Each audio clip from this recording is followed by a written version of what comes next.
His doctor's appointment? Or no, his court? Wednesday morning. I have not done any research. I don't know anything about the Livonia prosecutor, but me and him are gonna have a little discussion with my packet. Okay. We're good? Okay. As Jordan, I am here in Flint, Michigan. We are on the eve of the 9-year anniversary of the Flint water crisis, or 3,500 something days. Was it 3,287?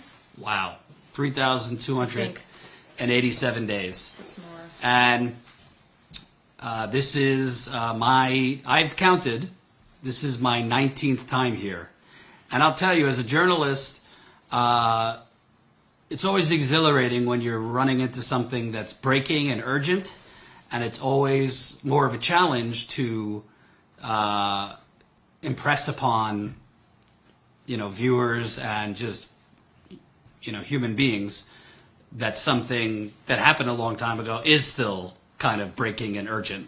And that's kind of the challenge that residents also have dealt with, trying to just keep sounding the alarm that this is still going on year after year. I mean, I was here for the 5-year anniversary and the 8-year anniversary and now the 9-year anniversary. And it's never been resolved or really improved much here. There's been cover-up of the century, if you ask me, and I have reported. And most importantly, the water is still not safe. And I don't care what Politico has to say, or the state, or the media stenographers who uncritically just report whatever the hell they were told. All you got to do is come talk to residents, and you will learn that there's still serious problems with the water. Smash the like button, share this live stream. Obviously, there's a lot else going on in the news. Tucker Carlson was canned. Don Lemon was fired, too. I mean, it's raining scumbag and fascists being fired. So maybe we'll talk about that another time. But I wanted to start because, to me, tomorrow is the anniversary, 9 years. There will be a press conference in the morning, which we'll be covering. Then there will be a several-hour event with updates to the community, from the community, not only on a legal settlement that was found, but the fact that all the pipes have not been replaced here 9 years later, and a whole lot of other things, obviously residents speaking. But I wanted to first start with the most important thing, because it's been out of sight, out of mind, and really 5 years ago in 2018, the then governor declared the water was restored, and the media just went with it, even though through a lot of doors knocked, myself, at the time Jen, we showed that they had clearly cheated on the water testing to declare the water restored. But, I mean, you're all over the place. You talk to people, your own water, tell people how safe, clean, and wonderful your water in Flint is. Well, if anybody can see the mess that's on my face, it's not for lack of trying to cover it up. The chemical shower I got today is burning my skin. My makeup actually burns right now. Everything's on fire. You're talking about the reds? The red stripes and spots that I can't cover up. Yeah, the chemicals are they're going high today. They're going high.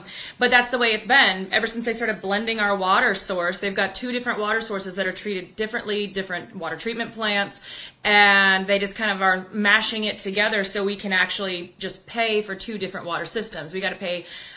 We found out that 60 cents on every dollar we pay on our water bill, which are still the highest in the United States, is going towards bond payments for the KWA, a privatized pipeline. And so they're blending that with the Detroit water that we fought to stay on.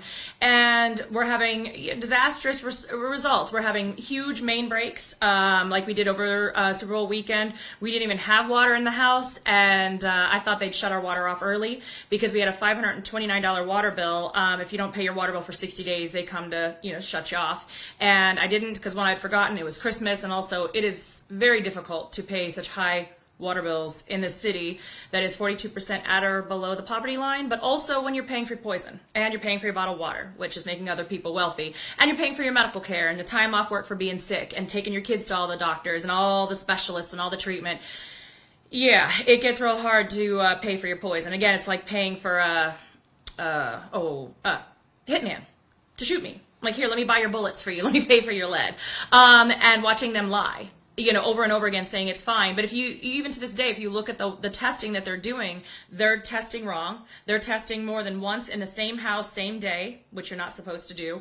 If you look at the 90th percentile testing, it's still 3 times higher than it was when we were actually doing pipe replacement and construction. And they are tossing out the testing locations that had high lead. But then it's kind of still not as easy to cover up because now there's locations that didn't have lead several times that they've been tested that they do now.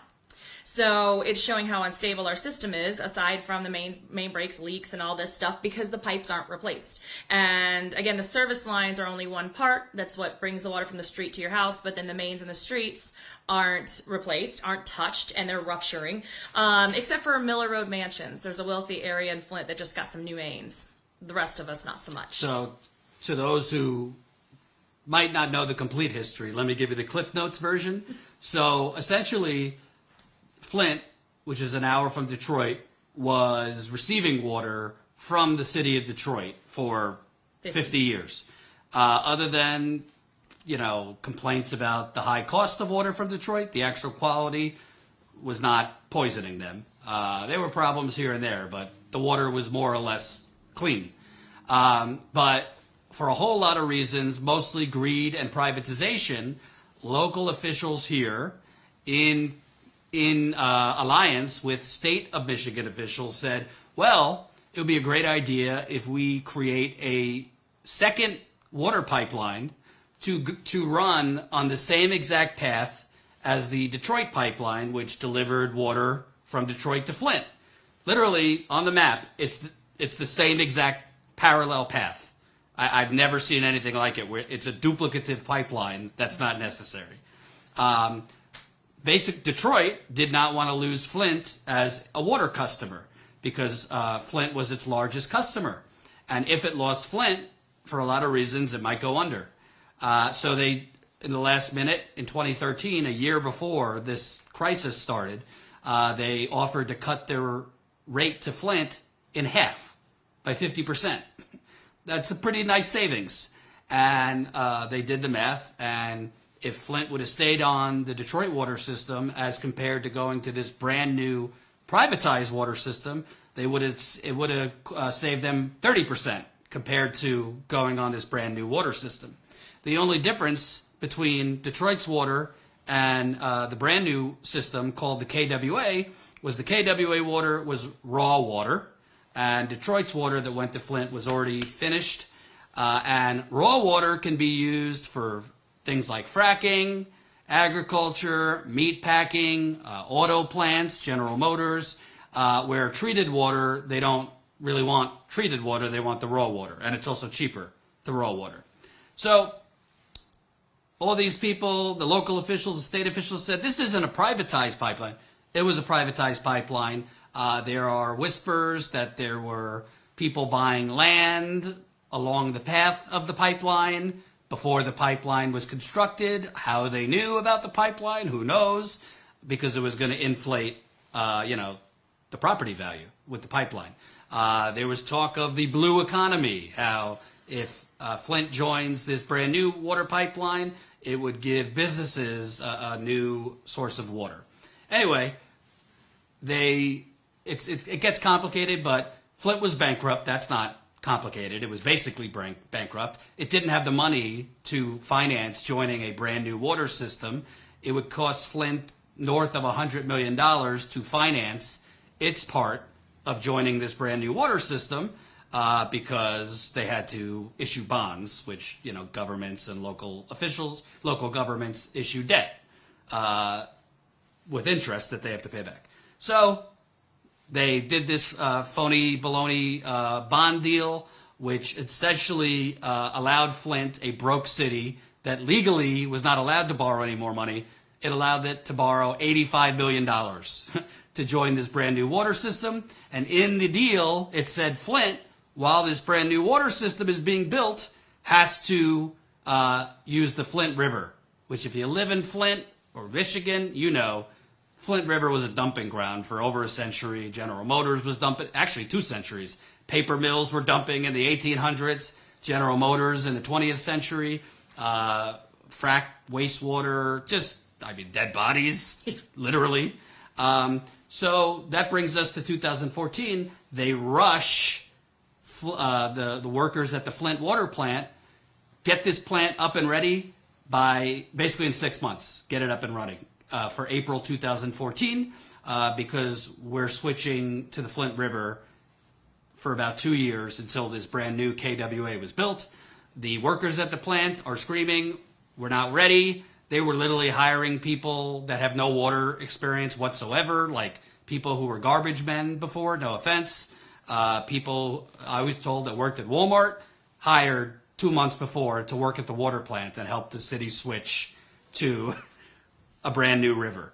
The highest level officials at the water plant a week before the switch said, if you switch, it's against my approval because we're not ready. We don't even have the right equipment.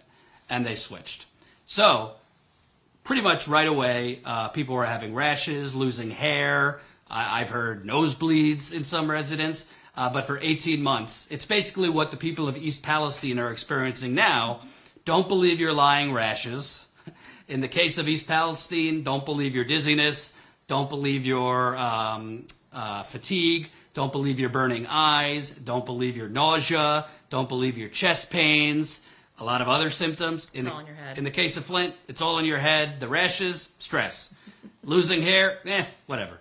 And it took 18 months and a large cover-up until the governor, Rick Snyder, acknowledged that the water was contaminated with lead, and it later was discovered contaminated with deadly pneumonia-like bacteria known as Legionnaires that, according to PBS and according to sources I have, if they exhume the bodies that died as a result of the water crisis, you might find hundreds of people that died of Legionnaires. The state claimed only 12 died of Legionnaires. Now that I've given the background, and we'll get to the cover-up, because this, to me, makes Watergate look like child's play, I think it's so important because if you're in East Palestine or Indiana, which just had that plastics explosion, or name your poison city, whether it's lead, arsenic, cyanide, fracking, mining, whatever, pick your poison, literally, because there's a lot of other communities that are contaminated. Flint is the playbook. They've gotten away with it here almost a decade later, and this is how they're going to get away with it by you. And the thing that I find staggering, I spoke with other residents, it's not a secret. People are still getting rashes, still losing hair. You've told me your eyes still burn when you shower. Yep, I have to use eye drops almost every day, and you're not supposed to. But otherwise, my eyes will swell shut, especially on days. And it fluctuates. Some days the chemicals are like super high, the byproducts that are carcinogens or gases that you're not supposed to be breathing in, drinking, putting in your mouth, putting in your eyes. So even if you keep your eyes shut, God forbid I have to blink or something, it hurts worse than getting soap in my eyes. I would prefer soap in my eyes over getting my shower water in my eyes. So you try to jump in, jump out, something happens, you sneeze, God forbid you sneeze, and then you get it in your eyes, and I have to use eye drops because then otherwise my eyes are like dried out potato chips, and then they swell up shut worse than they're already puffy now.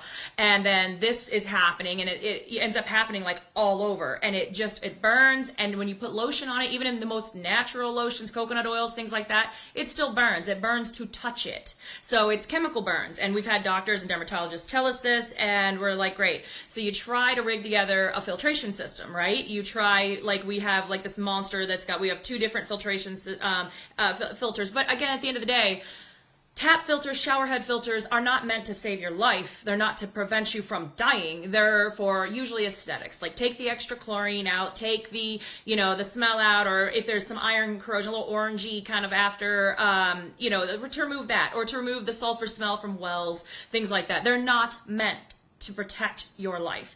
And so we're dealing with trying to get them created. We have different, filter companies that have tried, but they can't catch all the contaminants. Like even PFAS can sneak its way through reverse osmosis, because, as we keep continuing to go on, it's basically the cleanup, is not catching up with all the contaminants that are there because the contaminants have been covered up. I mean, they've been there this whole time, but they've been covered up and they've been lying and telling, just to tell everybody, don't be upset, don't be scared, don't expect your money back, just drink your poison, shower and bathe in it, give it to your kids, your pets, and just pay your bill. And could you tell people, because the media, the headline was lead, but you're saying all the contaminants. So what else is there other than lead? So we actually, the first month that the water was switched to the Flint River, we failed the Safe Drinking Water Act test for total trihalomethanes, which are disinfection byproducts, which are when chlorine interacts with volatile organics crap in the line, that it releases a gas, and that's the bleach smell that you smell, right?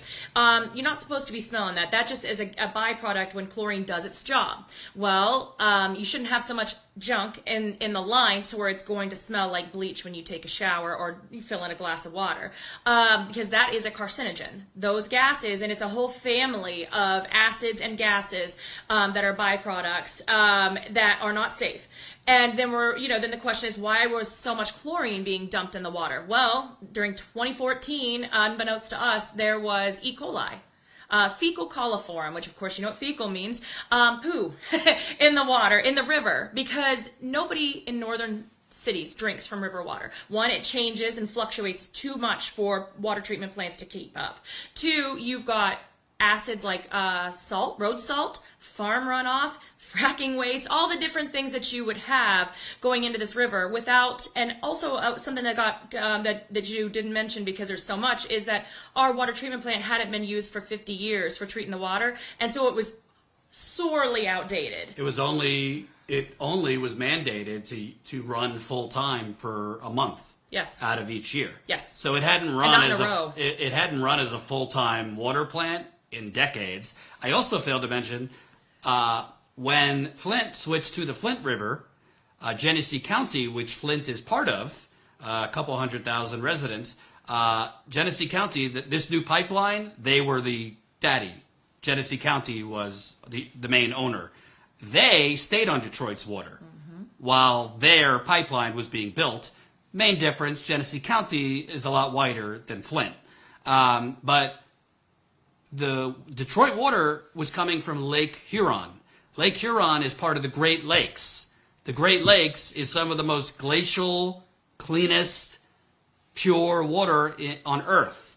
I think the Great Lakes supplies Earth, 20 to 30%? 20% of the world's fresh water. 20% of the water of the world's fresh water comes from the Great Lakes. Flint was getting lake water, and they switched to much more acidic river water with a plant this plant was the equivalent of getting on a plane with one of the wings kind of flapping. Yeah. That's how equipped this plant was.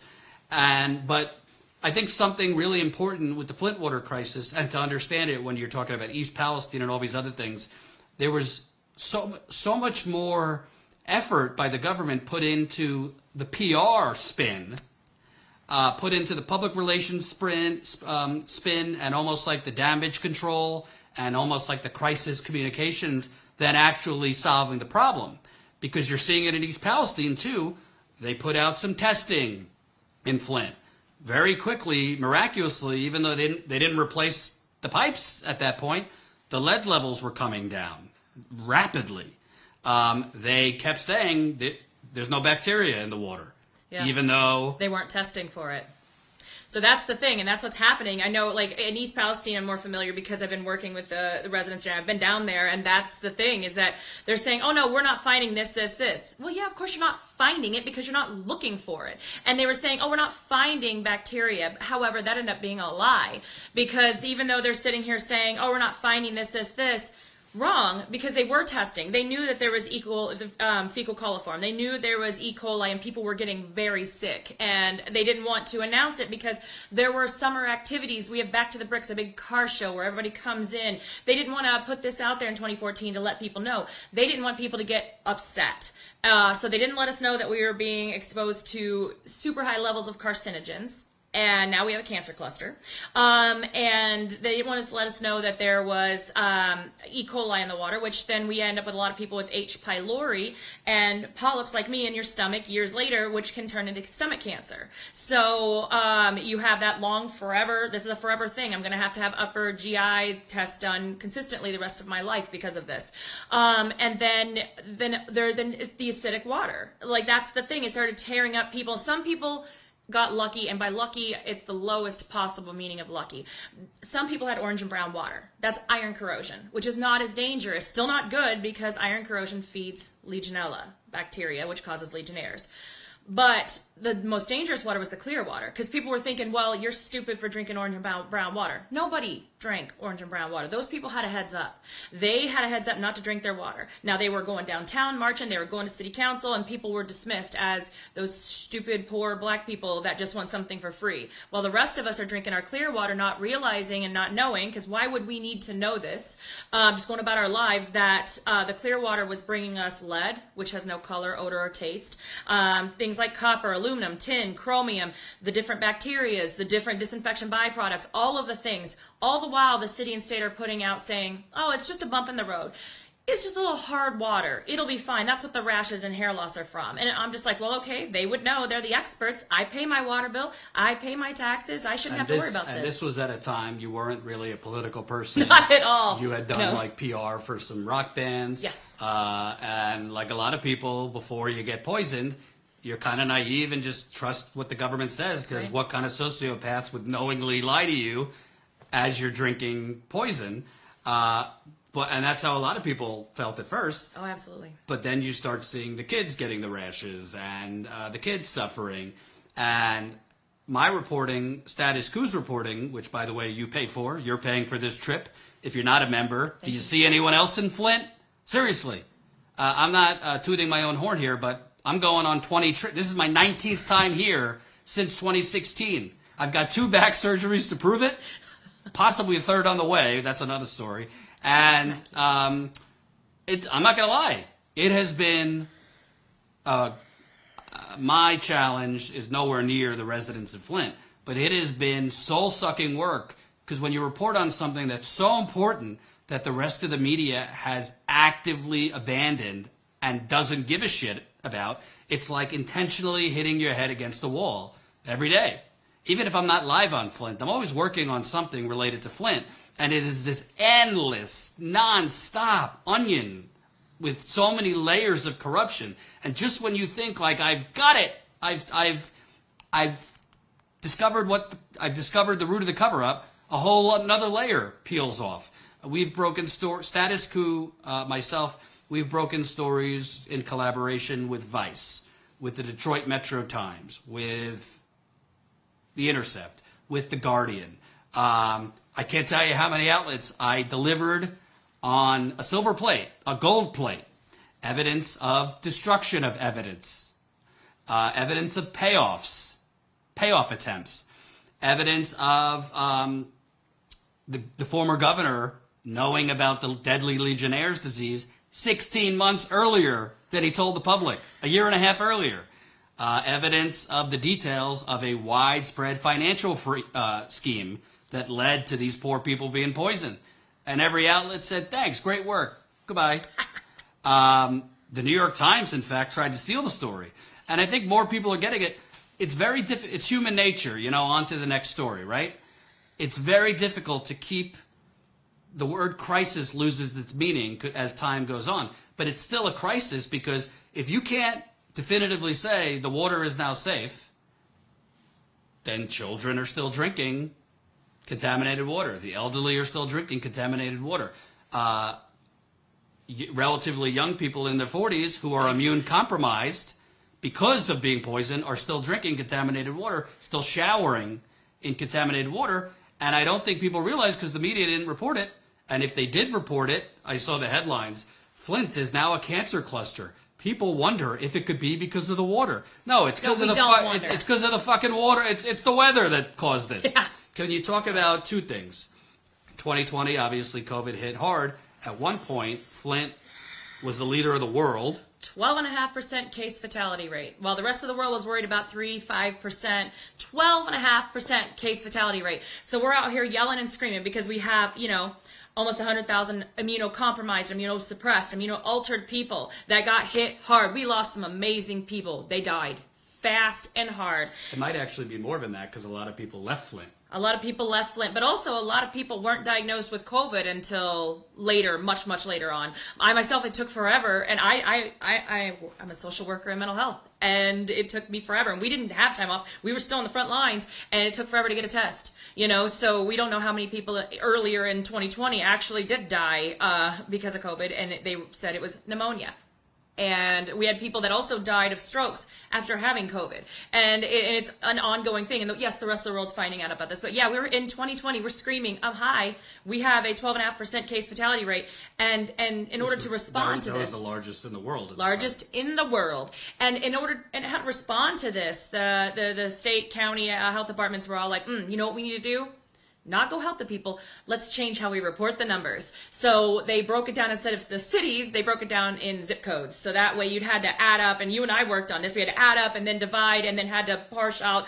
So yeah, it just made it more difficult, but the numbers were still there. It just made it more difficult. So it didn't look so bad when it was broken down by zip code. And yeah, it's the same thing as they've always done. When there has been a problem with the water, with our healthcare, with miscarriages going up, with fertility dropping 40-some%, with all of these issues, with people having bacterial infections, with the hundreds of additional deaths from bacterial pneumonia that was most likely misdiagnosed Legionnaires that came out during the criminal cases, and it got swept under the rug. They're just like, nope, that's not what it is. Nope. We do not find these things because we don't test for them. And then if we do test for them and the test results are bad, what they do is they make it very, very difficult to get the tests. They make it very, very difficult to get the data. And we've had to work past that and then have to sit here and spend tons of time. So I threw a fit about in 2021, I threw a fit about the blending because they weren't telling anybody. They weren't testing the water first. They didn't test the blended version. And when you say blended, what she's talking about is we told you about that privatized water system, that there was this elaborate financial scheme to get a broke Flint to join this new water system.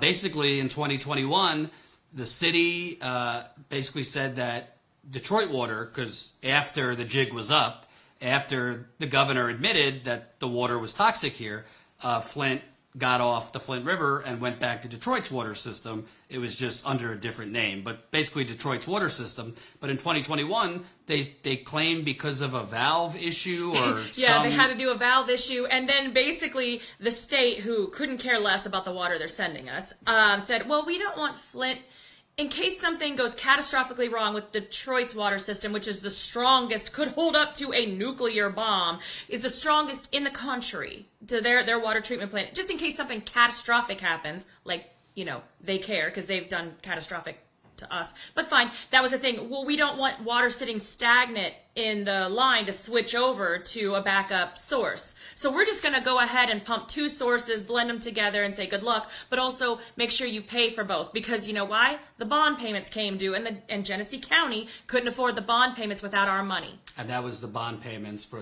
the KWA. KWA, which Flint broke somehow, I believe illegally, was allowed to borrow $85 million to join. And I think that's really important because, as I reported, in October 2014, and this is important, it's almost a decade ago, but listen up. In October 2014, this was 6 months after the water switch, so still people would have been sick, but possibly people's lives could be saved if 6 months after the water switch, the governor at the time, Rick Snyder, would have switched Flint off of the Flint River back to Detroit. At the time, there actually was an official inside the governor's administration, a high-level environmental advisor, his legal counsel. So this person had direct access to the governor. She actually she blew the whistle, and she sent an email to the chief of staff, the chief lawyer, head of communications, and she said, this is an urgent issue. Flint River water is basically full of E. coli, high TTHM levels, which are the disinfection byproducts Melissa was talking about, and we need to switch Flint back to Detroit. And she called it urgent. at the bottom of the email, she said, I left off this department so that this email can't be, there can't be freedom of information requests. So she was trying to cover her tracks so that reporters couldn't FOIA the email. Anyway, long story short, after she sent that email, she, the governor's top advisor, who was kind of known as his henchman, came to her office, said, I want to have a conference call with you and the Flint's emergency manager.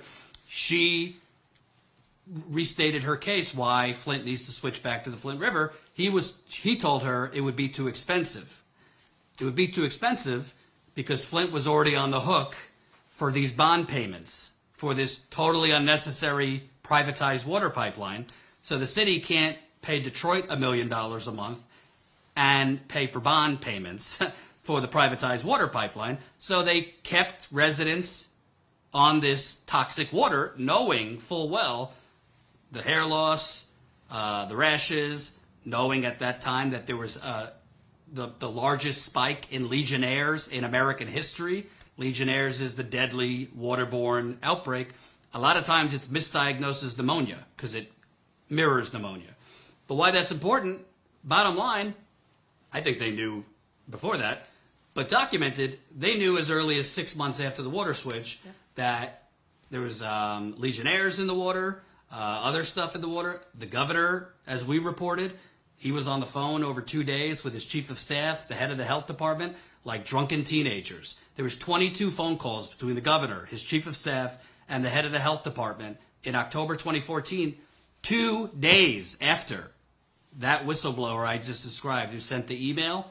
2 days after she sent the email pleading with them to get off the Flint River. And at the same time, that communications were going back and forth between the environmental department and the health department about Legionnaires.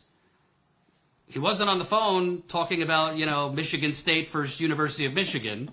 And the Flint Water prosecution team, they concluded that the governor of the state, he was on the phone and his lieutenants were on the phone with him, covering up this deadly outbreak 2 weeks before he was up for re-election. Yet this went on for another year after that, until he finally admitted. Until we forced him to admit that there was lead in the water and still didn't want to talk about bacteria. And what's funny is that in August of 2014, the lead was already spiking. So you've got an acidic river, so it was more corrosive. The river was actually 19 times more corrosive than the lake water. And then they had to add in the extra chlorine, which is acidic, for the bacteria that was running rampant in this really gross, ever-changing, quickly changing river water. But then there's a mandate about adding fluoride. Well, the type of fluoride they add is not the kind that is natural. It's also a gas, a very corrosive gas. And the gentleman at the water treatment plant said they hated dealing with it because they had to put a hazmat suit on to put it in. And then you find out that the water treatment plant was so outdated, they had to dump chemicals through a hole in the floor. So they were putting in all these corrosive chemicals. Aaron Brockovich had called it the high levels of fluoride plus the high levels of chlorine were like a corrosion bomb they set off in the pipes. And which is sort of fortunate because then the discoloration kind of started raising alarms, and it corroded faster and harsher, but then it really made people sick. Also, all of the scale that had built up over the decades inside the pipes was stripped off. So everything that had been trapped in there, like bacteria and metals and other corrosion bits and pieces, were all released into our water. And lead, when lead pipes corrode, they Swiss cheese, so holes, right? Galvanized, which most people have in some, either the city side or inside their homes or as service lines, turns out to be real rocky. So it chunks up on the inside. So then what they weren't adding in was corrosion control, orthophosphates, which if they added in, it protects the pipes from the water and the water from the pipes. However, you can't coat holes. So they tried, though, in a misguided attempt to try to coat to lower the lead levels. So they put in 4 times the max level for orthophosphates. Our former Mayor Karen Weaver had asked, what is the health impacts of this? Because orthophosphates at high levels could feed bacteria, because, we needed more bacteria in the water. And they told her to shut up and also to get over it. She also fought to prevent us from being switched to the KWA, because they were just going to go on with, privatization and profit for the wealthy as usual. And we were going to be stuck using this water treatment plant as Genesee County, the rest of the county, got a fancy new water treatment plant that they said we couldn't use. Flint couldn't use it because it wasn't big enough to serve all of us.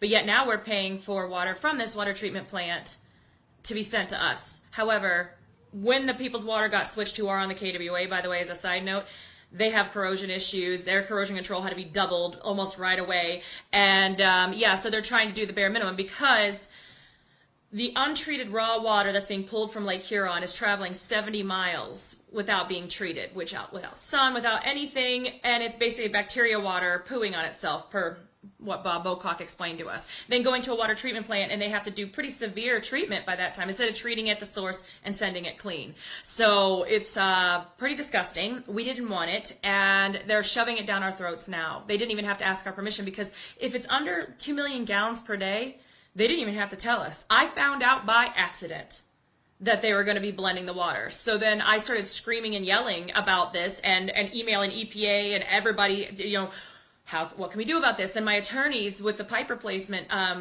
program, the settlement, the federal settlement agreement, the Safe Drinking Water Act case, the NRDC said, let's get in on this. What is going on? Because there's not supposed to be any water switches while this pipe replacement is ongoing, because it's too delicate of an already damaged system, and the system couldn't hold another water switch. However, loopholes in these outdated laws allowed them to do this. And I was told that there's no regulations for blending. And since they weren't switching us 100%, oh well, you're on your own, and here you go. So, however, to keep me quiet, they dropped over 10,000 bits of data, just trying to drown me. Luckily, I've got data scientists and everything. None of it was what we asked for, though. The very specific questions: who owns the valve where the blending is happening? How can you be sure that it's the certain percentage that it is? Who's in control, and who do we report to when there's a problem? Who reports to us? Who tells us? And they don't. I mean, that's the funny thing, is that they're just like, oh well, shut up and drink your poison. And I think they're surprised that, one, we're still alive, and then also that we're still fighting for these answers and demanding these answers. But we're not going to let them get away with it, because they're doing this same playbook, like you said, to East Palestine, Richmond, Indiana, Jackson, Mississippi, Milwaukee, Chicago, East Chicago, Benton Harbor, and in Detroit. All of these people are getting poisoned in the same way. They're like, it's in your head. What's happening to your body's in your head. It's because of stress. You worry too much. Oh, it's these people on TV. They're fear mongering, and they're scaring you, because you know how skittish people can be.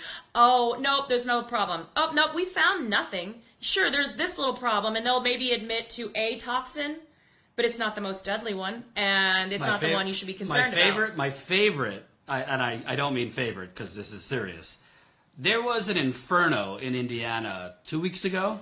A delinquent property owner at a plastics recycling plant that apparently had just plastic stacked to the ceiling, no fire sprinklers, no court documents, because the property owner and the city were going back and forth legally, had declared this building a fire hazard, essentially just a walking, ticking time bomb, and predictably there was a fire.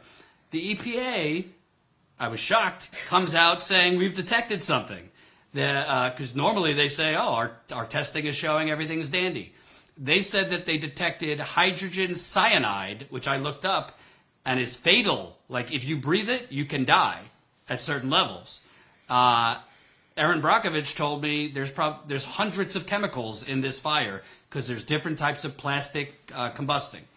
They said they detected the hydrogen cyanide only in the half-mile evacuation zone, but not beyond the half-mile evacuation zone. And they lifted the evacuation, the residential evacuation, in less than a week. Is there an imaginary wall in the sky that they're seeing fatal, toxic shit within a half-mile, but it just, boom, dissipates and gets filtered out before it crosses to the 0.51 mile marker? Never moves I'm not a conspiracy theorist. I'm not saying don't believe anything the government ever says, but I can tell you the EPA, from my experience in Flint, now in East Palestine, Indiana, and beyond, they are unfortunately an agency there to protect business and to protect industry. And I think people need to understand the reason I stay on Flint and the reason this is so important. 9 months ago or 9 years ago, East Palestine, if you're watching, Benton Harbor, if you're watching, Indiana, if you're watching, Milwaukee, Pittsburgh, North Carolina, between the forever chemicals, PFAS, that are all over the country, There's a plastics problem in our water. Between the lead, the copper, you have chromium that's been found, arsenic that's been found. She could say more about other things that have been found. This is 9 years tomorrow. 9 years. In what planet, in the wealthiest country on earth, yes, Flint is a poor area. But the fact of the matter is, this has not been fixed. If anything, I don't want to say it's worse than 9 years ago, but it's not much better. And really, what I think people need to understand, water still contaminated. The testing they do is laughable. It's cherry-picked. The sample size of the homes they test are very low. They don't look for every... I remember Christina Murphy.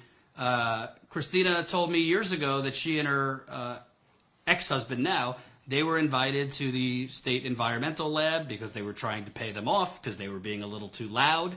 And Christina looked at this fancy-looking machine and said, "Oh, well, what's that?" And the lab supervisor said, "Oh, that could test the water for anything in the periodic table of elements." And she was grateful. "Oh, I'm glad you guys are being so thorough and testing for everything." "Oh no, we don't actually use that. We're only testing for lead and copper." But water's still contaminated. Now let's fast forward 9 years later. How many people are in prison? How many people have faced a jury trial? Well, let me think. How many people are awaiting trial? There's got to be a lot of people. Zero people. We did, several years back, have people that were moving forward to trial for manslaughter, actual charges for actual crimes done. That, when Attorney General Nessel got in office, we voted her in. She was Democrat, promised right on the platform of Justice for Flint. And even before the election, at that time, I was the chair of the Michigan Democratic Party's Environmental and Energy Caucus. So when a Democratic Party caucus requests you to come speak and answer questions, you go. You have to. So you're one of those sellout Democrats. No, not anymore. This pretty much did. Well, what happened to Bernie actually did me in. But this was like everybody was like, please do this because we had a progressive slate. And they wanted to know about Line 5 and all the different promises that were being made. We wanted to hear what the plans were. And I wanted to know what was going to be going on with the Flint water crisis, as we were hearing rumors that she had intended to fire the special prosecution team. That, yes, Republican AG Schuette had put in office. Now, Schuette ignored us too, right? And he was going to be running for governor, so, can't have any of that. But the prosecution team that was hired outside of the Attorney General's office was doing the right thing. And, part of me was tickled. I'm like, hey, I don't care if Todd Flood is a Republican or, supported Snyder because he's investigating Republicans. Haha, tickle. And I didn't care because this is not a political issue, although it's caused and could be solved by politicians. It's a human issue. We didn't vote to be poisoned. We didn't vote on being poisoned. Nobody gave us the choice. And so, these people were promising this. So we asked her to meet with us so we could ask questions about the environment, because that was our caucus and our job. And she never showed up. This is Dana Nessel. Yes, Dana Nessel never showed up and never answered our questions. Didn't even, when there was the actual convention in Detroit, didn't even come to the room we were at. Gresham Whitmer did. There were several other candidates that did. No. Didn't even talk to us. And I'm like, well, that's not a good sign now, is it? And then she did. She fired the team, got rid of everybody, put into place Fadwa Hamoud, who was the Solicitor General, who had never taken a criminal case through trial, ever. And meaning she has never faced a jury. You got it. Not for a criminal case, and nothing near this, but zero. Like the number of people who are in jail.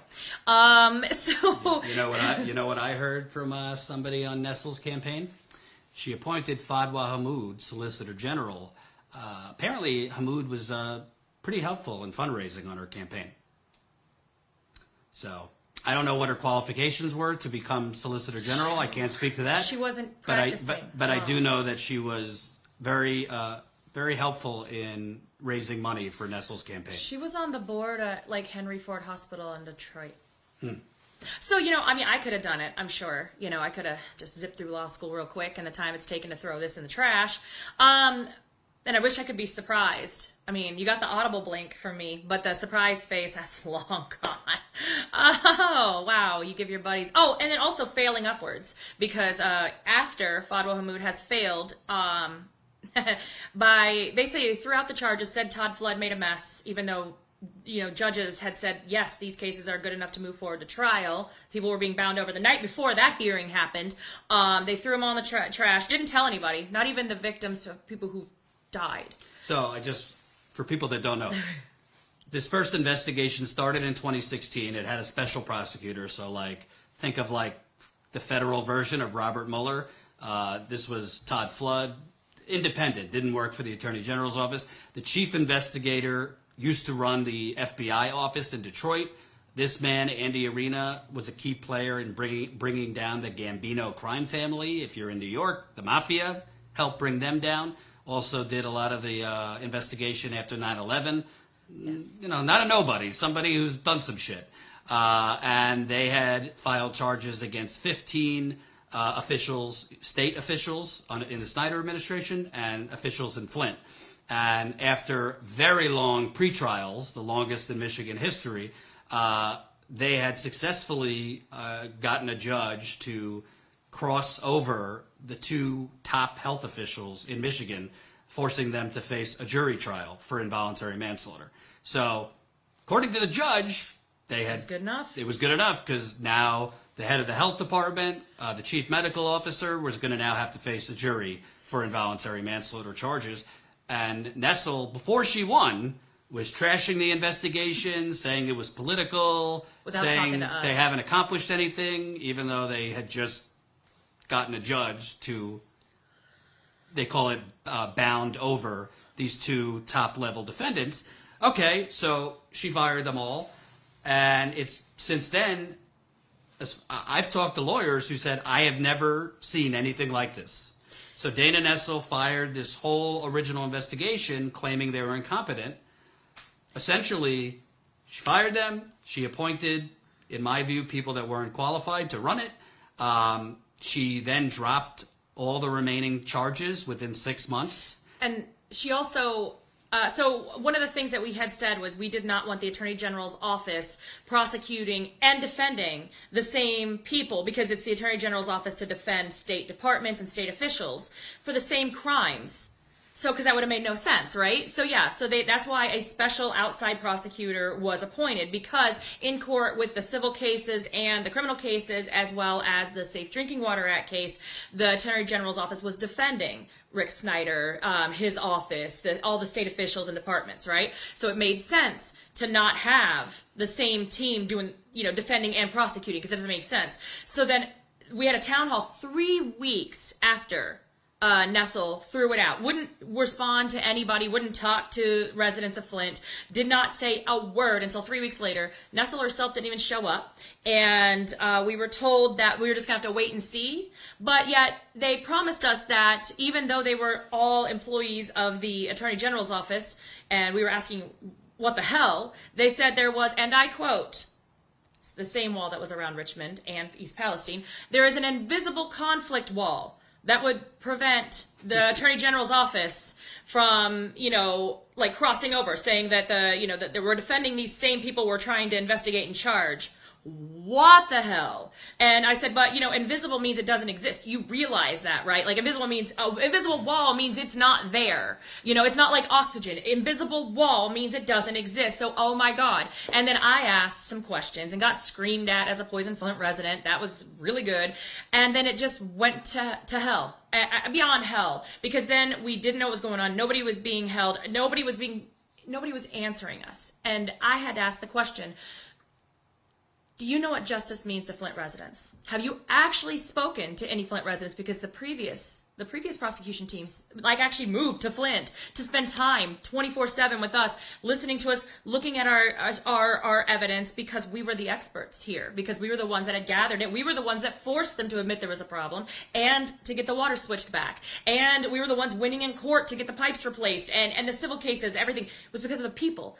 Nobody was being talked to. Nobody had heard from it. They actually, Attorney General Nessel's office said, if you want to send evidence, go ahead to this Gmail, this unprotected Gmail. And people were afraid for their lives because they had, there was some FBI stuff, there was some fraud going on. And when you hit people's wallets, that's where the danger is. You found that out. And so, yeah, so there were people like, I'm not going to give you my evidence over a Gmail. Oh my God. This is protecting my life, my family. My brakes were cut. You can still see dents in my front door where they tried breaking down my steel door. I'm FLINT, I have a steel door, of course. But you tell people about that? Oh, about She just casually mentions, my brakes were cut. Can you tell people? Because I don't think people understand when it was still Snyder's administration, residents who spoke up, were activists, were surveilled, followed, threatened. At this very table, we had our meetings. Tony Palladino, a lot of us at the very beginning of What Are You Fighting For? We met right here and we were going over papers. I'd cook up food and we would eat here and spend day and night here trying to plan. While across the street there was an Army veteran he was deployed at the time and he was overseas and his house was empty because he wasn't here.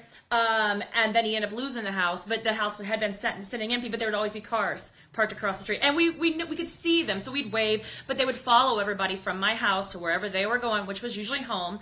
A month after I started speaking out, so February of 2015, we had held a concert, because in my previous cool life, I put concerts together. So they were raising money. We had filled a U-Haul with bottled water, and we'd also filled my husband's and my trucks with because it was too much. We had so much to go deliver, and it was awesome. But because people cared. But it was funny because he called me and he was driving the older truck, which was in my name. And then I was driving the newer one, which is in his name. And he called me and said, we got to pull over. I don't have any brakes. I'm like, well, that's dumb. And he crawled up underneath it and there was 3 holes punctured in the, but I don't know if anybody knows the layout of FLINT. It's pretty flat. It's pretty flat. So I'm like, okay, what mountain were we going to careen off of? And so, yeah, then we saw the security cameras of somebody in a hoodie that went underneath my truck and everything during the concert. And we're like, are you serious? But also somebody owes me $18 and my husband's time. He replaced the brake line. So then Aaron Brockovich. And you believe it was somebody from the city, the state? No, I believe it was the county because we were hitting on the KWA, the pipeline. And this was when Aaron said, well, you've hit somebody's wallet. Now you're on their radar. Because it's not like they don't care that you're talking about bad water. The people in charge don't care about poison folk. They care about the money, the investment in this pipeline, and you're, raising a stink, and now people are starting to look at this pipeline.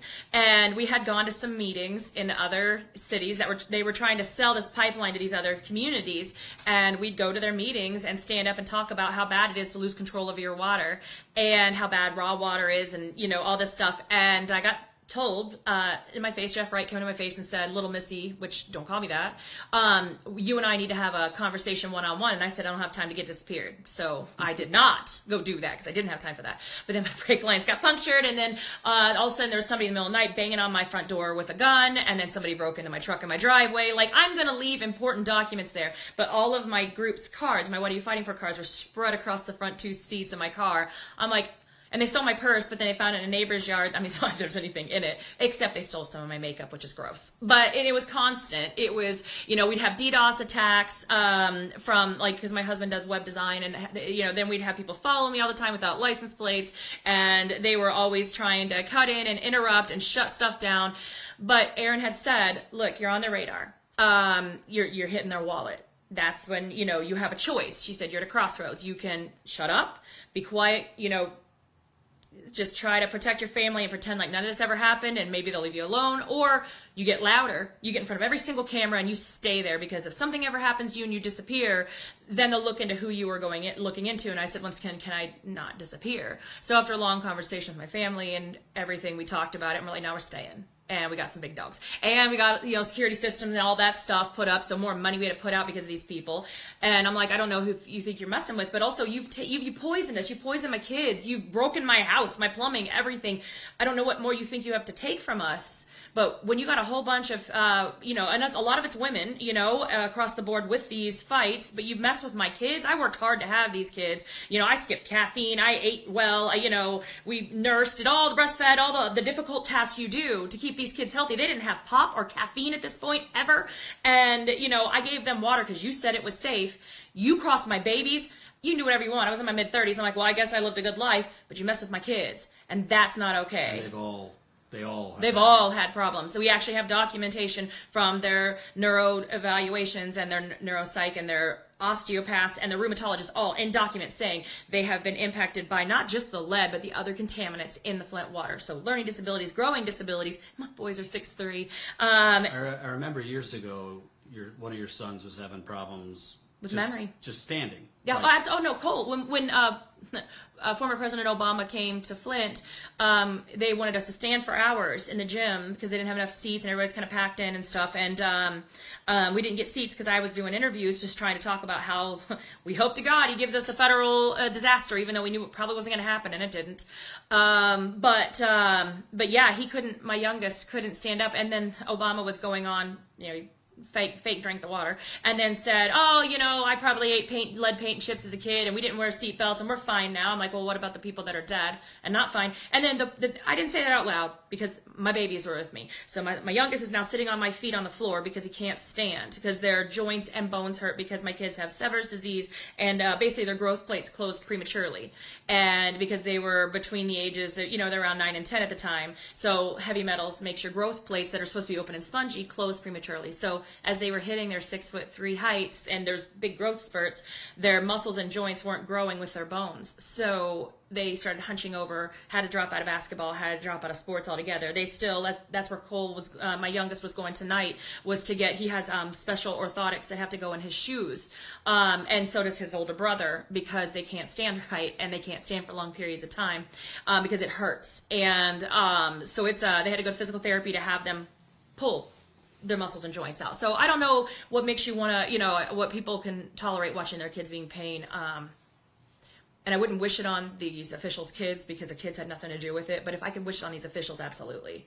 And if there was a higher power and all this, and if there was justice, those people would have to be living in Flint right now with no filters, no filtration systems, raw tap water coming through. Let them soak in it. Put their lady bits in there and then deal with the bladder cancer. Let them breathe this in and deal with the lung cancer, the throat cancers. Let them drink it, choke that disgusting mess down every day, but never be able to get out. That should be their prison sentence. Absolutely no filtered water, no bottled water. You live where you forced us to live. And then you figure out how to take care of your family. And then you look at them kids and have to face the people they poison, especially these kids that are struggling, that were on a good path, or the babies that have been born into this. Because half my kids' lives have been this crisis now. And my kids are part of the Flint Public Health Youth Academy, and these other kids, Friday they had a show talking about they don't know any other way to deal with water except filter. Filter, then boil if there's a boil water advisory. Don't take long baths. Don't brush your teeth with it. Don't mess up. Don't you drink it by accident, and that's going with anywhere. So they've lived with this the bulk of their lives, or all of their lives for some of these kids. And some of these kids will never know their potential because of this. But then also, they're losing their parents early. They're losing their grandparents early. They're watching their moms suffer and everything. And that's what my kids have had to deal with. My kids know what to do if I have a seizure. I don't want them to know these things. You were pretty healthy before. I was working out at the gym 4 to 5 days a week. I was a lot slimmer, but also muscular because I wanted my tattoos to look awesome. But I was on any medications. I was taking vitamins, seeing a nutritionist to make sure I ate right, and then drinking 4 to 5, or going to the gym 4 to 5 days a week and drinking a gallon to a gallon and a half of water every day. Tap water, because ours was clear, because they told us it was safe. Giving it to my kids because they told us it was safe and fine. And I did not have discoloration until the end of 2014. It started turning yellow, and we're like, uh-oh. And then by that time, my cat had a seizure and died. And we had all these things happen, and we're like, oh my God. And January of 2015, we got a letter in the mail saying, hey, for the previous 9 months, your water's been contaminated with the cancer-causing disinfection byproducts. Oops. And also, you don't like talking about yourself, but you've had serious health problems. Yeah. Including cancer. Yeah, I died on the table in 2021, that kind of thing. So I had 4 or 5 surgeries in as many months. Yeah, organs exploding, all this stuff. I have specialists from across the board. I have, heart and lung scarring. COVID kicked the bejesus out of me. That before, when I had an immune system, I probably could have fought off other people did. I don't know. But didn't. Which by the way, the reason Flint had such a large case of COVID was it's not just elderly people that were the most at risk. Everybody was at risk because people of all ages, their immune system was shot. These disinfection byproducts, and the thing is we can talk about them, the bacteria, we can talk about the disinfection byproducts, we can talk about the heavy metals, but nobody's talking about what they're done, what happens when they're all layered on, and then long term, because a lot of the stuff you hear about lead, it's like short term, like oops, you just ate a paint chip, or oh, you were like, I met gentlemen who were artillery specialists in the Army, like they could go through chelation therapy. We can't. We can't because it's long term. So it's in our bones. But hey, every time, by the way, we get sick, like, really sick with COVID or get pregnant, have children, have a stressful time, the lead gets re-released out of our bones and runs right back through our system to damage the organs as it goes, and then gets absorbed back into our bones. Where calcium should be, but because lead and calcium are right next to each other on the periodic table, but lead's a little bit lighter, your body absorbs, your teeth, your bones absorb it so much easier. So, so lead is awful, but there's also all of the other things we've had to do, which also alter your DNA. So we're working with geneticists. We're trying to get funding to see, out of the 30,000 markers, which ones in FLINT are turned off that should be on that should be off, compared to like a non-poison community. However, as time goes on, it's going to be harder and harder to find non-poison communities because FLINT's not getting fixed. And if we don't get fixed right, with all the attention and, you're still here and everybody who's still fighting, none of these other communities are going to get near this type of attention. They're definitely not going to get fixed right. Speaking of not getting fixed, and I know you got to wrap up soon, I want to kind of hit the main bullets, and we're going to be talking about this plenty tomorrow. If you missed it in the beginning, there's a press conference at 11:30 a.m., and then right after that is a couple-hour event with residents, activists, sharing their stories and trying to kind of get it across that this is still an active disaster, not like something in the past, but active disaster for residents. You have people still sick. You have people still with contaminated water. I think also something that people aren't understanding is they didn't have a health registry here for many, many years. There are people dying in their 40s, in their 50s, in their 60s of cancer that most of them did not have any family history for. There are people dying of liver problems, kidney problems. There are people getting pretty rare types of cancers. There are people that died, COVID killed them, but they had underlying health problems caused by the water. So you could argue that the water helped kill them. And if not for the water crisis, they would have been able to survive COVID. I mean, the list goes on. People with debilitating muscle problems, people who have gotten brain tumors. I've spoken with people, Parkinson's, multiple sclerosis, and most of them go to their doctors, and it seems like all the doctors got the orders from up top. Don't say it's because of the water. And a lot of the doctors say, well, we can't definitively prove it's from the water. No, a whole town just suddenly got all this shit. I mean, I could tell you anecdotally, when I was knocking on doors years ago for one of the stories we broke, a lot of times people wouldn't answer. So if the next house answered, I'd say, oh, we were keeping pretty rigid data at the time. Do they still live there? Every other block, I'd be told, oh, they recently died. Not like an old lady or old man, but like somebody relatively young. So the death count here is much higher than they lied to you about. Right. The death count that has died already and will die directly related from drinking poisoned water. By the way, not just for 18 months, but on an ongoing basis. The other thing is, there is evidence, and I will say, I don't even need to say humbly, I'm proud of it. There's evidence that I have broken through years of nonstop investigating, digging through documents, Saturdays and Sundays at a coffee shop rather than hanging out and dicking around, going through documents, on the phone with sources, living and breathing this. There's evidence that the governor's top advisor went around FLINT offering payoffs, government payoffs, that the state was going to pay for certain residents' health care, but shh, don't tell anyone we're paying for your health care, and quiet down. Don't get so loud at these meetings because we don't want media attention. They offered that to a lot of residents, and a lot of residents took it because they were sick and dying and believed a lot of the lies. There's evidence of that. I gave that information to this Attorney General's team. That was the basis for one of the charges, the payoffs that they were offering. Number two, there's evidence that the governor, his chief of staff, the health department director were covering up the deadly Legionnaires outbreak 16 months earlier than the governor says he knew about it. Therefore, there's evidence he perjured himself in front of Congress. Kind of a crime in America. Not for rich white people, but everybody else. There's evidence that the governor's top officials erased their phones right before the launch of the criminal investigation. Deleted their text messages, in some cases just wiped their phones completely. We broke that too. There's evidence that the original investigation team that Melissa was talking about, that this Attorney General fired, calling them incompetent, they were basically a couple months away from charging RICO charges against top officials, and I know who. RICO is financial fraud, and it was invented to go after the mafia. It's serious business, usually involves bid rigging, contract rigging, securities fraud.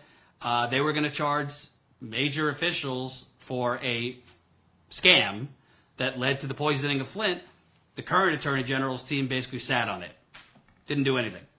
And then we know, and I will ask a lot of people this tomorrow, but the Attorney General's team came to town. They said we had to fire the whole team because they were incompetent. We're restarting from scratch, but justice delayed is, we'll still get you justice. It'll just be delayed. She dropped all the charges, claiming that she had to, but we could still refile them. She refiled charges in 2021. One of the charges was against Governor Snyder for a misdemeanor, where I broke the story that the original prosecution team, they were going after him for involuntary manslaughter. An actual crime. To be clear, they weren't about to charge him, but they were building a case against the governor for involuntary manslaughter, based on the fact that he knew about the Legionnaires outbreak a year and a half before he acted, a year and a half before he told the public. Meaning people died because he sat on it deliberately. They were building a case against him for involuntary manslaughter. This Attorney General charged him with the legal equivalent of a parking ticket. She charged other officials, the same officials that she dropped charges against, she recharged them, but she recharged them with lesser crimes and did not recharge them with financial fraud. So the first investigation is going after the money, charging state officials with financial crimes. This Attorney General's team doesn't charge them with financial. It just so happens if they would have went after the financial crimes, there's a conflict of interest because it could have bankrupted the state of Michigan that this Attorney General also defends. Yeah. Because if they went after, let's say they go after Snyder for involuntary manslaughter. Let's say they charge officials with the financial fraud. You think the settlement stops at $600 million? No, because we were going for well over $1 billion, $1.5 billion, $2 billion because 100,000 people, right? Plus businesses and all this and lifelong impacts. Yeah, it was pretty easy to be able to settle for only $600 million, which I know sounds like a lot, but 100,000 people, attorney's fees, plus special programming for special education, which is very important. Millions, tens of millions of dollars are going to set aside for all that, right? So it boils down to, I don't know, I'm getting $12, I guess. We don't know yet. It's still up in the air. But $600 million sure would have been easier to fight against and say no, because these are crimes that were committed. So yeah, they were able to lowball us with the $600 million and just leave it at that because there's no crimes. There were no ongoing trials, criminal trials. There was no other evidence that was going to come out that showed how bad the state actors actually were. So you're saying it's not a good idea for the Attorney General to both prosecute and defend the state of Michigan at the same time? No, even with the invisible conflict wall, it seems to not be invisible or a wall or exist at all, just conflict. And yeah, so you're making your job easier on this hand by tossing this in the trash, and then what do you care? Because they kept saying, well, this happened under the previous administration, so what do we care? Well, we're still, unfortunately, your constituents. And this is still happening. And now it's happening all over the place. So way to go setting the example for this.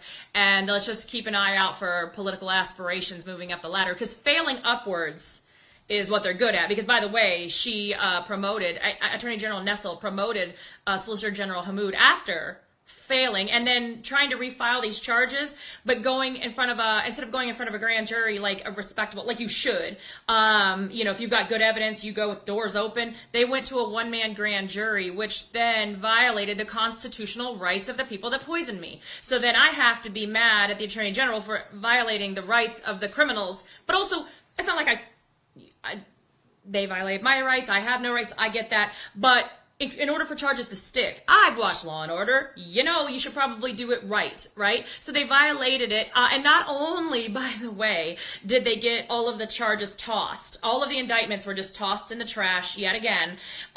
There's other criminals that are going to be able to say, hey, you used that same closed door on me. And some might be innocent. Some might be guilty, but guess who's going to be able to get walking free? So way to go, wrecking the entire criminal system for the state of Michigan. Basically, in a nutshell, the Attorney General, a Democrat, came in, claimed her predecessor, the original team, was a bunch of idiots, incompetent, fired them, restarted from scratch an investigation that had been underway for 3 years. Based on my sourcing, didn't even do a real debrief with the prior team, and you'd kind of want them to tell you what they've done for 3 years, and then bungled the case so bad that last year the Michigan Supreme Court 7-0. So both like liberal and conservative judges, 7-0 ruled that the process that they used to file the indictments against Governor Snyder and the others was in breach of the Constitution. They used the one-man grand jury, which is just a judge. Apparently, you can't, in Michigan, it's against the Constitution to use a judge to file indictments. You need to either use a grand jury or the pretrial or whatever. Lawyer 101. So where things stand now, I was told, is, well, first of all, Nessel's team appealed that ruling that the Michigan Supreme Court ruled against them, and they lost the appeal. This can't go to the Supreme Court because there's no federal nexus. It's based on the Michigan state constitution. They're saying, and I've reached out to the Attorney General's office, they're saying that there's still an ongoing investigation and there's still some way that they could recharge these officials. This is now 9 years tomorrow. Tomorrow's the 9-year anniversary. The statute of limitations for the majority of these crimes in Michigan, the statute for felony misconduct in office, which several officials were charged, is 6 years. Tomorrow's 9 years. Math. The statute of limitations for misdemeanor, I believe, is also 6 years. The only one that's still in play, technically, is involuntary manslaughter, which is 10 years. Well, there's only 2 officials that were charged with involuntary manslaughter, and their charges were dismissed based on you bungling the case. Big time. They didn't charge the governor with involuntary manslaughter. On the federal level, Snyder perjured himself. But the statute of limitations for perjury to Congress is 5 years. That happened in 2016. I could go down the list. I don't want to be a Debbie Downer, but the reality is, I don't want to lie either. It's very unlikely that legal justice comes for the people of Flint, and I could only imagine. I don't care if you're white, black, poor, rich, whatever. If you're poisoned, if your children are made sick, and not even like the low-level bureaucrat is thrown in jail, not even like the middle manager, nobody. You don't even get a sacrificial lamb. Nobody is in prison. No. But if I did it, if I poisoned one person, bars, right? And actually, it's funny because Dana Nessel was, there's several different cases that have come out. A man put he put poison, like sleeping pills, in his wife's coffee. Oh, his rear end got arrested, and he got charged, and he's got years of she didn't die, by the way. I mean, not that that makes it any less awful, but yeah, no, he got in trouble. He got the book thrown at him. Like, what in the world? But this is 100,000 innocent people that were promised and then lied to about it. By these people over and over again that we pay taxes to tell us what's going on and tell us the truth so we can protect our own families. But instead, Fadwa Hammoud, the Solicitor General, got promoted by Attorney General Nessel for failing epically, but making sure, basically to me, it seems that she got rewarded, failing upwards, for making sure these criminal charges just went away, but went away, in style, like massively and we should note, Gretchen Whitmer ran part of her campaign in bringing justice to Flint, and Flint residents, understandably, did not like Governor Rick Snyder, Republican who presided and covered up their poisoning, and were excited that Whitmer was coming in, Democrat or not, because she was singing all the right tunes. Right. She said, I'm going to bring back the free water stations that the former Governor Snyder shut down. She said a lot of things. The former mayor of Flint, Karen Weaver, told me when she was mayor, she went to Weaver saying, we need help from the state to replace people's interior plumbing. Yep. Because there's been this fairy tale thing that the only pipes that need to be replaced are the service lines. The service lines are the water pipes coming from your curb into the home. But the main pipes that go throughout the city underneath the street, they're fine.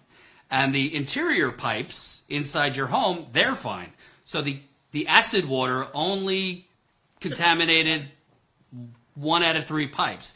Meanwhile, you could tell the audience, how often are the main pipes breaking? Constantly, pretty consistently, we're going without water, or there's no water pressure. Currently, we don't even have a director of public works. He got out of here. He was like, I can't do this anymore. So we don't have anybody in charge of the water department, which is pretty cool. The mayor makes decisions for all for the water department, and he knows nothing about water quality. But then again, the previous director of public works was a solar panel installer. So you put people in charge that don't know anything. So there they go. But yeah, at the end of the day, we're never going to have clean water until, one, they stop blending this mess, stop experimenting with that. But even take that aside, even if we had, the Lord's perfect spring water coming through here, those mains are still contaminated, rupturing. Most of them are cast iron. Some are pot metal that also have lead and everything else in it. There's some wood ones downtown because it's over 150 years old.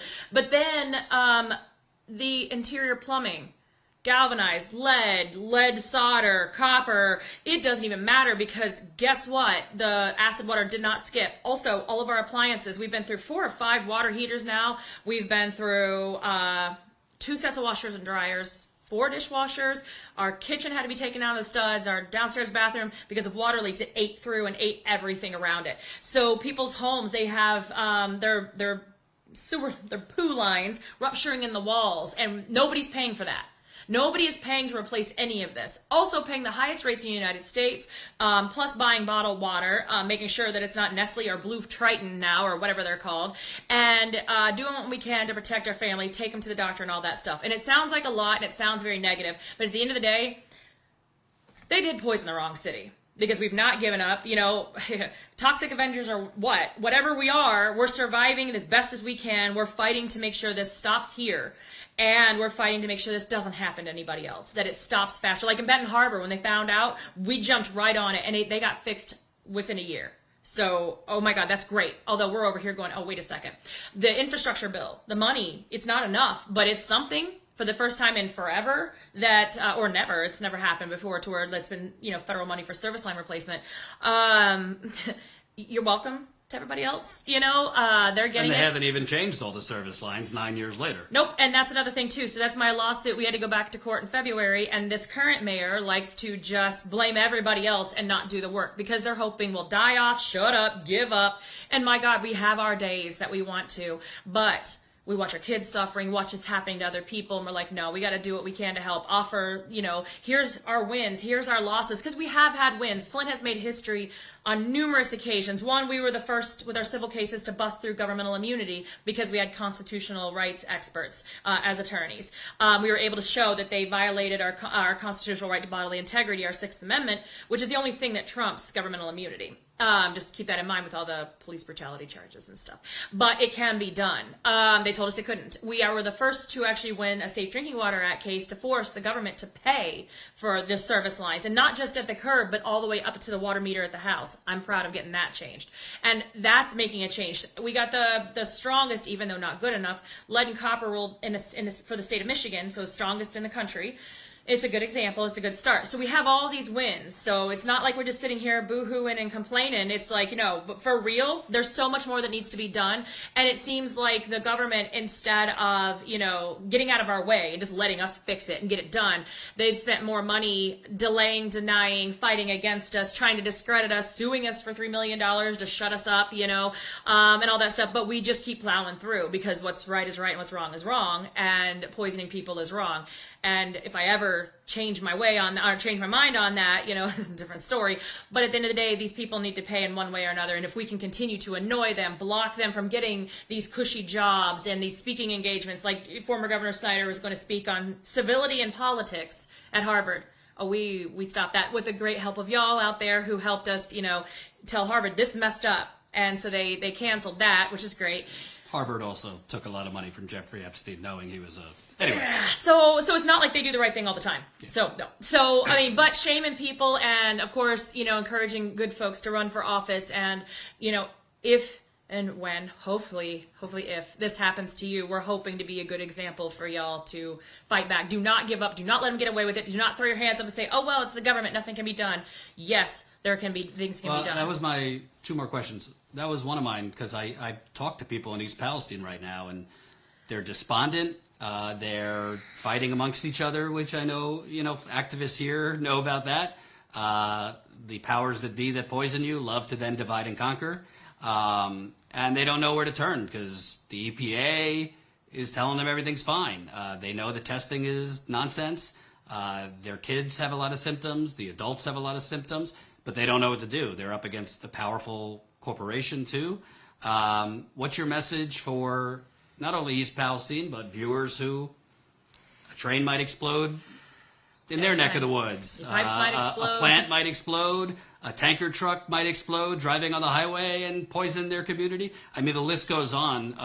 Unfortunately, the industrial boom in America, the Industrial Revolution, they didn't do a lot of 30-year projections for how it would affect anybody. No. What's your message to the future?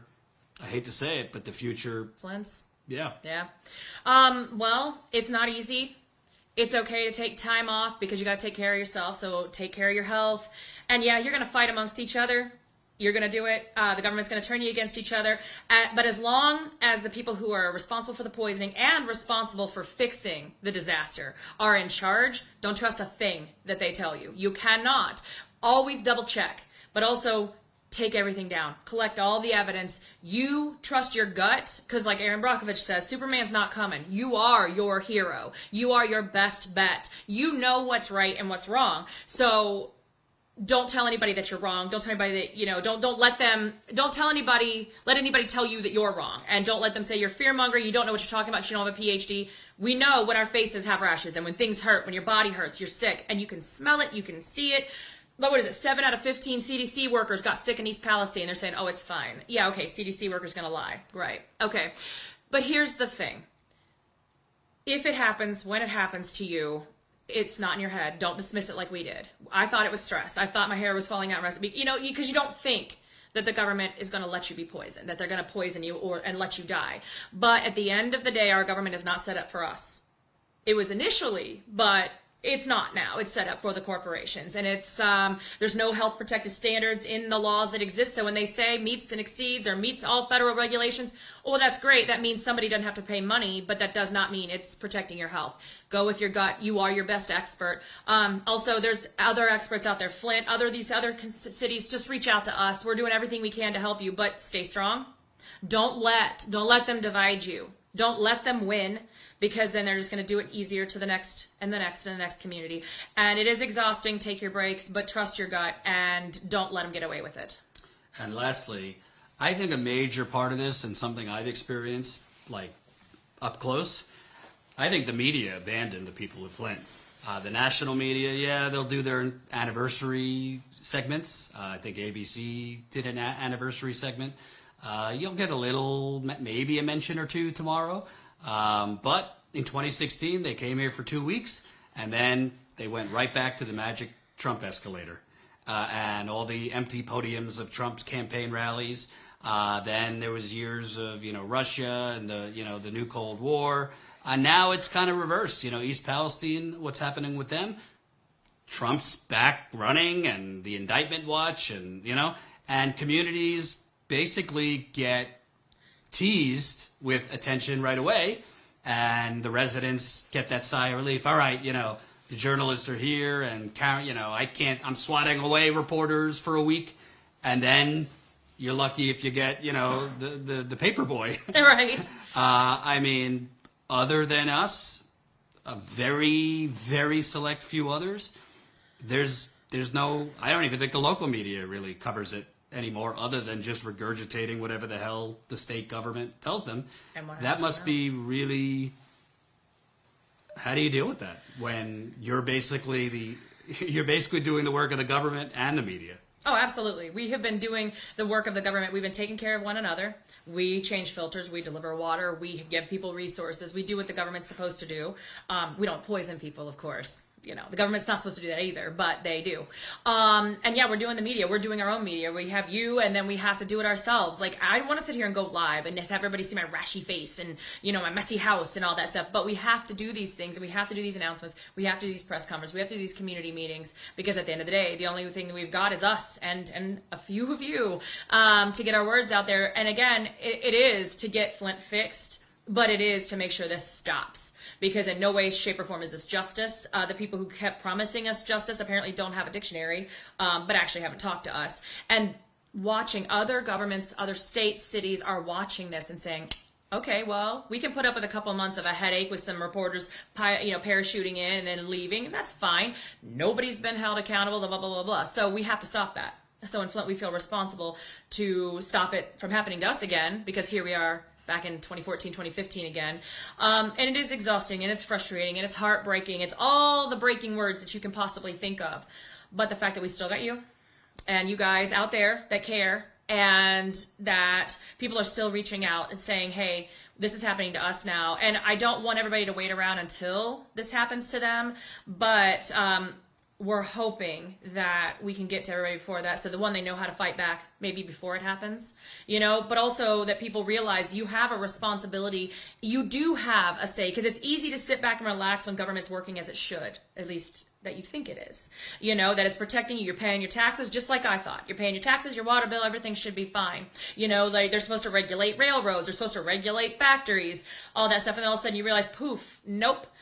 So for people to get involved and to push their legislation, the emergency manager law that suspended local democracy here in Flint and allowed the state to make all the decisions that benefited them and harmed us, is on the books in some form or another in 37 states. So 37 states have the ability to become Flint just by the emergency manager law and that type of law. But then also, as we've well seen, the EPA, it's not like they've got teeth to be able to actually enforce the regulations. So we have to do it. We have to be our government, and we have to be the support for one another. And that's what it is. We all have to do this together. Otherwise, we're all going to go down together. And we just don't want to keep seeing more Flints and more East Palestines and more of this. I mean, especially finding out that apparently Norfolk Southern wrecks a train, derails a train once every 3 days. Nobody knew that until this explosion happened. So these are terrible things to have happen, but you shouldn't, and please don't wait around until that terrible thing happens to you, because I did, and I wish I hadn't. I wish I'd known ahead of time. I would have, pushed earlier. I would have done everything I could to stop. I'd have been that annoying person to stop the water switch, to ask these questions, because you have every right to know what's in your water and how your water is being tested. I didn't even know that. So I've learned a lot. We have a lot to share in Flint, and all these other cities are going to too. And we're in it for each other, and don't ever think it's wrong. You don't want to be one of those people who questions the government. You don't want a tinfoil hat. I mean, there is a step too far, obviously. Go with the facts, go with your gut, and absolutely trust one another and stand up with one another. And because we are more powerful. Because I do stress the wins that we've had, the history we've made. Because if we followed Dr. Martin Luther King Jr.'s dream of the 99% locking in arm across all the imposed racial, economic, gender, location lines, all these things that divide us. If we just stood together, we could actually fight back against the 1% and actually win and take our country back for us for once. So, folks, a couple things before we go. A reminder, we'll be live tomorrow around 11:30 a.m. There will be a press conference on the 9-year anniversary of the Flint water crisis, and then there's going to be an event for a few hours with residents sharing updates on where things stand, their stories. So we'll have plenty of interviews tomorrow with different residents. We'll probably be here Wednesday too. Then we're going to Kalamazoo, who is being poisoned with toxic gas. And this current governor, Governor Gretchen Whitmer, her administration approved a $125 million bond deal for Graphic Packaging, a paper mill that has been releasing poisonous gas into the air in Kalamazoo. They approved that bond deal for the poison paper mill to expand. So that's what's going on in Kalamazoo, so we'll go there in a few days. Please support this reporting. It is not cheap to keep coming back to Flint. Between me, Colin, you get the drill, flights, hotels, rent-a-car, food. We also, full disclosure, are about to buy another live view, which is how we're broadcasting right now. Live view is our mobile satellite, which allows us to go live in a kitchen or at a protest. It's expensive. The one we have right now was $25,000 brand new. It took a while for us to build up to be able to afford it. The one we're about to buy, give or take, is about $15,000. We're getting it used, and it's $15,000. We don't really have that kind of coin to just go with, so we need to fundraise a little bit to help afford that. But we need it because now, if you've noticed, we're sending reporters like Lewis out on the road in addition to me. We're sending Tina out on the road in addition to me, and we can't have one unit because we all don't live in the same area. So when Lewis goes out with Colin, for example, they're both in Texas. I can't mail them the unit I have, so we need more than one. So if it's within your means, please donate. We want to raise as much money as we can on this trip. That's statuscoup.com/donate. Any amount. I love the high rollers, love the low rollers too. Hey, I believe don't just talk the talk, walk the walk. I think we walk the walk and then some. And Lewis, after this week, again, I'm in Flint and Kalamazoo this week. We're sending Lewis back to East Palestine next week to stay on that active disaster as well that the EPA is lying about. So if you can, donate, statuscoup.com/donate. We'll shout you out tomorrow, any donations we get today.